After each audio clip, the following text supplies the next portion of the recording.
Jom kita bincang pasal satu benda ni. Satu perasaan yang mungkin ramai para pendidik rasa, tapi jarang kita nak bualkan secara terbuka, iaitu rasa takut bila berdepan dengan teknologi dalam bilik darjah. Pernah tak rasa macam ni? Jantung tu dub-dab bila projektor tiba-tiba padam depan satu kelas? Ataupun internet pula buat hal masa kita nak tunjuk video yang paling best? Kalau pernah, jangan risau, anda tak sorang-sorang. Ramai lagi macam kita. Jom kita bedah siasat sikit perasaan ni. Okey, jom kita mula. Bahagian pertama, kita nak kenal dulu apa benda sebenarnya ketakutan tersembunyi ni. Nama glamour dia, teknofobia. Jadi, teknofobia ni apa sebenarnya? Dengar macam fobia canggih kan? Tapi sebenarnya, ia bukan pasal takut pada gadget tu. Bukan takut pada laptop atau telefon tu, tak. Ia lebih kepada rasa risau, rasa cemas yang mendalam masa nak guna teknologi tu. Risau nanti nampak macam kita ni tak pandai. Risau kalau semua benda tu jam depan budak-budak. Dan ketakutan ni, ia bukan main-main tau. Simptom dia boleh jadi sangat real. Rasa cemas, tangan berpeluh sejuk dan yang paling biasa kita nampak, kita mula cari alasan untuk elak guna ICT dalam kelas. Hari ni kita guna papan putih je lah, kan? Semuanya tu berpunca dari satu benda je. Takut nampak tak cekap depan murid atau lagi teruk, takut terusakkan barang sekolah yang mahal tu.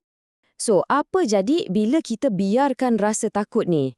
Nah, inilah akibatnya. Dia jadi macam satu dinding gergasi yang halang inovasi. Cikgu-cikgu jadi lebih selesa duduk dalam zon selamat masing-masing. Guna kaedah lama yang kita dah biasa, macam kapur dengan papan hitam.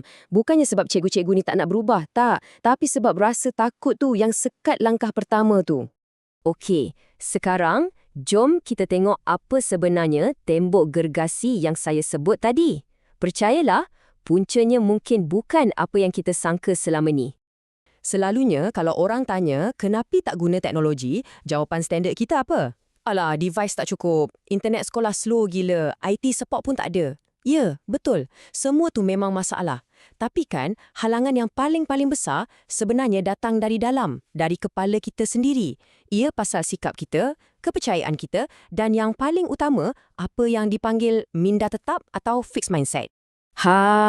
Ayat ni memang deep dan tepat sekali. Bayangkanlah, sekolah kita ada internet 5G terpantas di alam semesta sekalipun, tapi kalau mindset cikgu tu masih fix, teknologi tu tetap akan jadi perhiasan je, tak akan diguna sepenuhnya. So, nampak tak? Isu utamanya bukan pada alat, tapi pada otak. Jadi, macam mana kita nak robohkan dinding ni? Macam mana nak pecahkan tembok tu? Ada caranya.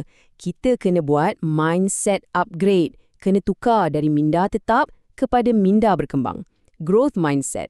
Cuba kita tengok beza dua mindset ni. Orang yang ada minda tetap, bila laptop hang, dia akan cakap dalam hati, kan aku dah cakap, aku ni memang fail bab IT. Dia anggap tu kegagalan diri dia. Tapi, orang yang ada minda berkembang, dia akan fikir, okey, video tak ada bunyi. Menarik, jom kita troubleshoot. Apa yang aku boleh belajar dari sini? Nampak tak? Satu anggap masalah, satu lagi anggap puzzle yang seronok untuk diselesaikan. Dan benda ni, ia berkait rapat dengan satu konsep psikologi yang power, namanya efikasikan diri. Panjang bunyinya kan? Maksud mudah dia macam ni je. Kepercayaan yang kita ada pada diri sendiri untuk selesaikan satu-satu benda. Dalam cerita kita ni, ia adalah keyakinan dalam hati yang berbisik, aku boleh handle teknologi baru ni.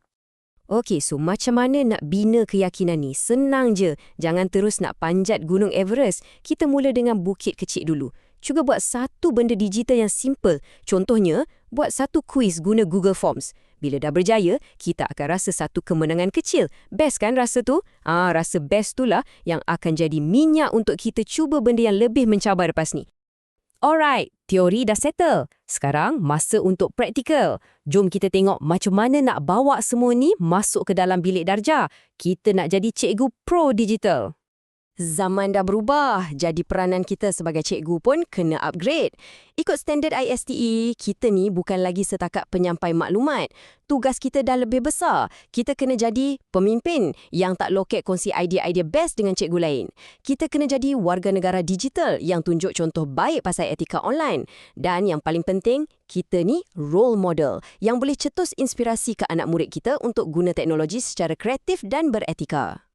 Dan tolong ingat ayat ini baik-baik. Teknologi dalam kelas kita sepatutnya jadi pemangkin, bukan sekadar hiasan.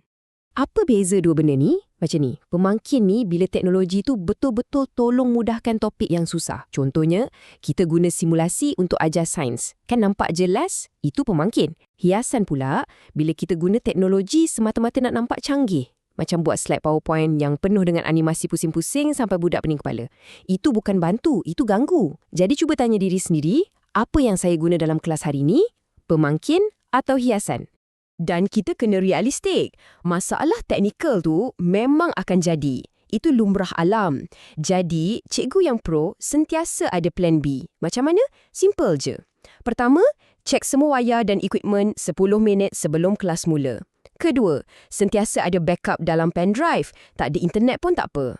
Ketiga, dan ini yang paling penting, kalau semua benda gagal, jangan panik. Relax, senyum dan terus tukar ke aktiviti alternatif.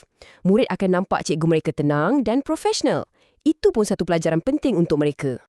Okey, kita dah nak sampai ke penghujung. Jom kita bungkus semua ni dengan satu idea yang besar. Semua ni adalah satu perjalanan yang takkan berhenti.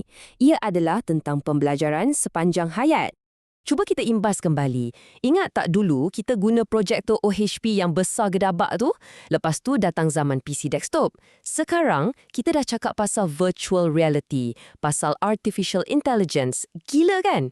Poin dia ialah, teknologi tak pernah tunggu kita. Ia sentiasa bergerak ke depan. Sebab itulah, kefasihan digital ni bukan macam lesen memandu yang kita ambil sekali seumur hidup. Tak. Ia adalah satu komitmen. Komitmen berterusan untuk terus belajar, terus cuba dan terus upgrade diri kita. Bukan untuk kita, tapi untuk anak-anak murid kita yang hidup dalam dunia yang serba digital ni. Jadi, sebelum kita berakhir, saya nak tinggalkan satu cabaran untuk anda. Bukan cabaran besar pun. Fikirkan, apakah satu kemenangan kecil digital yang anda nak capai minggu ni? Mungkin cuba satu aplikasi baru atau buat satu video pendek. Apa-apa pun tak apa. Sebab ingat, perjalanan yang hebat sentiasa bermula dengan satu langkah kecil. Terima kasih kerana sudi meluangkan masa.